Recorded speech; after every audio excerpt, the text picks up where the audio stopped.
Hola, muy buenos días, muy buenas tardes o muy buenas noches. En el momento exacto en el que estés viendo este video, te envío saludos desde el rincón de mi país y no te vayas sin antes suscribirte, dejar tu like y tu futuro comentario. Hoy hablaremos un tema muy importante, importantísimo, que es el dogma central de la biología molecular.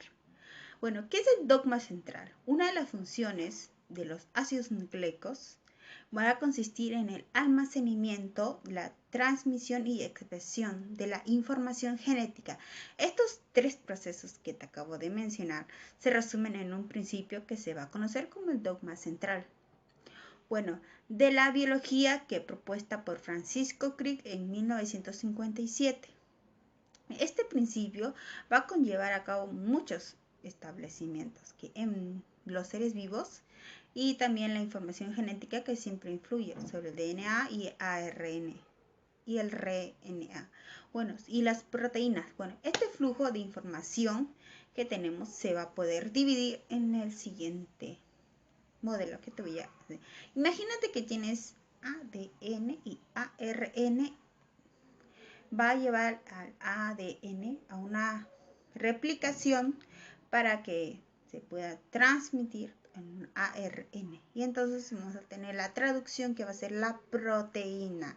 La proteína que va a cumplir, yo creo que una de las funciones más importantes en este principio, porque es donde se va a llevar el fin o el principio para que pueda ser. Bueno, la replicación consiste en la síntesis del ADN, una copia de la información de sí mismo, o sea, es como sacarle duplicado. A eso me refiero. Y la transcripción va a consistir o se va a basar en la transmisión de la información del ADN en la síntesis de un RNA, que un ejemplo puede ser. Y la traducción, ya para cerrar ese tema, es la información del RNA, que es para sintetizar o hacer una síntesis de todo ello de la proteína.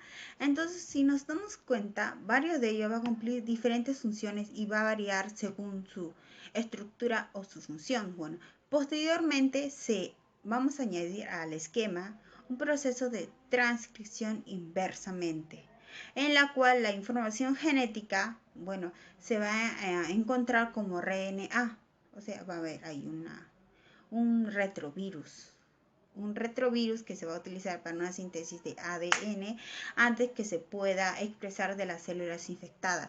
Ahí es muy importante para hacer vacunas.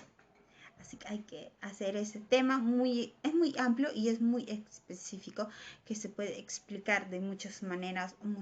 Asimismo, vamos a descubrir que a los ribosomas, que son una secuencia de ARN, o sea, ácido ribonucleico, con actividades catalítica que podemos variarlo o va a ser un comportamiento de enzimas, mejor dicho, así. Y los priones, que son las proteínas que van a producir enfermedades degenerativas, entre ellos. Bueno, el flujo genético es la parte importantísima que te quiero mencionar. El flujo genético es la distinción en procariotas y eucariotas, o sea, su diferencia, en cuál de ellos se van a mencionar, se van a diferenciar. Aunque en algunos mecanismos van a convertir cierta similitud, o sea, cierta igualdad. A pesar de que en las eucariotas la transmisión ocurre en el núcleo y la síntesis de proteínas en el citoplasma. O sea, y en los procariotas la transmisión y la traducción va a ocurrir en el citoplasma. Entonces no tendríamos de qué manera se van a aparecer. O sea, ¿van a tener muchas diferencias? Sí, creo yo que sí. No es que creo, es que sí van a tener diferencias. Así que podemos dividir al dogma central, o sea, podemos mencionar un poco también acerca de la estructura del ADN, que antes de cada división celular, la célula realiza una copia exacta de su ADN para repartir la idéntica información que puede llevar genética entre sus dos células hijas que van a llevar a cabo. Y entonces la replicación tiene o va a tener lugar en el núcleo durante la fase S. Sus características son las siguientes, como la podemos mencionar, o yo las voy a mencionar a ustedes. Es la similitud, o sea, el parentesco. Cada molécula de ADN es la mitad de la mitad vieja y la otra mitad nueva, como así podemos mencionarlo. Discontinua. ¿Cómo se puede hacer un concepto? Bueno, la hebra antipaláraca, bueno, de 3 grados a un 5, podemos mencionarlo, se va a sintetizar mediante un fragmento del Okazaki, sí, y la bidireccional, que se van a diferenciar en muchos temas y en muchas. Bueno, se van a sintetizar ambas hebras, o sea, las dos hebras de las dos direcciones. Y entonces no va a haber una diferencia tan mayor, digamos. Entonces vamos a hablar sobre la replicación del ADN, rompiendo las dos hebras del ADN. O sea, un ejemplo sería, bueno, una característica es que la enzima elíptica va a desenrollar, bueno, y separar las hebras de ADN, rompiendo dos puentes de hidrógeno, importantísimo.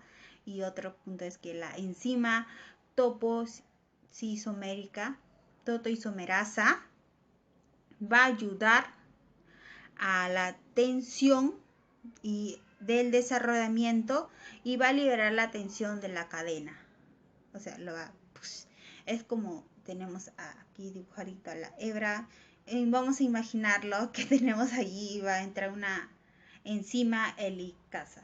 Entonces va entrando la enzima helicasa y una vez que haciendo así, la que más se va a transformar en una enzima topoisomerasa. Entonces tenemos que, digamos, una funciones y la participación de las proteínas, bueno, son estabilizados, mejor dicho, allí frecuentemente, y entonces las proteínas se van a especializar a reconocer el origen de replicación y separación o separar las dos hebras del ADN y van a abrir cubierto para una burbuja sobre una replicación. En las células eucariotas, mejor dicho, pueden existir o pueden estar miles de orígenes de replicación en sí mismo y no pasa absolutamente nada.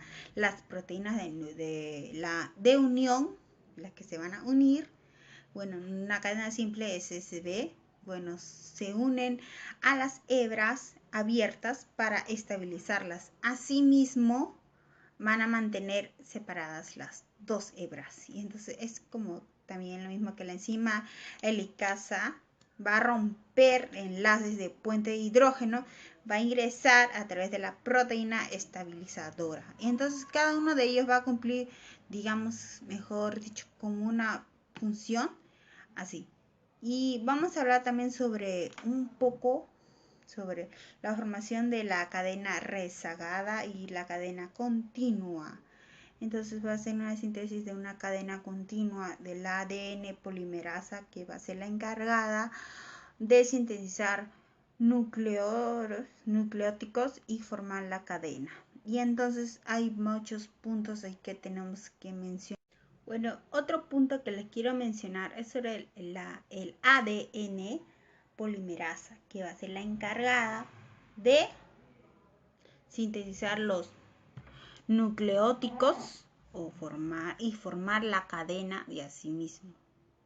¿A qué me refiero? Que una loga de hebra de 5 a 3, añadiendo un nucleótico de ADN y extremo de 3 a cebrado y continuamente, va a continuar agregando nucleóticos de cadena de ADN en crecimiento que puede estar también, y entonces va de acuerdo a las reglas del apremiante de las bases A con T y C con G. Entonces la velocidad de la elongación es de alrededor de unas 500, sí, escuchen, 500 nucleóticos por segundo en las hebras, en las bacterias, y 50 segundos en las células humanas. Entonces ahí hay una diferencia, donde hay un slash de muchas diferencias, y entonces tienes que ponerte a pensar en cómo se vería esto. Bueno, la enzima primasa, mejor dicho, son los puntos de inicio de la cadena. Además va a sintetizar o va a llevar a cabo un segmento corto de ARN llamado cebrador. Sí, cebrador, como lo escuchaste muy bien, con extremo de 3 libres. Los cebradores tienen o van a tener también por lo general 5 a 10 nucleóticos de largo. Y entonces hay como que una diferencia, 5 a 10 en amplitud, y van a poder llevarse muchas diferencias a cabo. La enzima primerasa, ¿qué viene a ser la enzima primerasa? Bueno, son los puntos de inicio de su nueva cadena. Además, van a sintetizar un segmento corto de ARN llamado cebrador, con extremo de 3 libres. Los cebradores, mejor dicho, tienen por lo general 5 a 10 de largo. Bueno, la síntesis de la cadena regasada o rezagada, mejor dicho. Bueno, va a tener el caso de la disminución de 3 a 5, como el ADN. Por el agregador de nucleico, entonces van a sumar fragmentos. En vez de restar, se van a sumar. Entonces ahí también hay una diferencia. Bueno, eso fue todo por el día de hoy, pero no te olvides de suscribirte y dejar tu like, me estarías subiendo muchísima la moral. Bueno, nos vemos en el siguiente video de día sábado, y también va a ser muy explicativo, con mucha lógica y mucho entusiasmo. Así que no te olvides de suscribirte, tu comentario, tu like y activa la campanita de notificaciones para que YouTube te avise que cuando suba uno de mis videos. Bueno, muchas gracias, y me encantó hacer esta breve explicación, y espero que en algo haya podido aclarar tus dudas si eres estudiante. Nos vemos.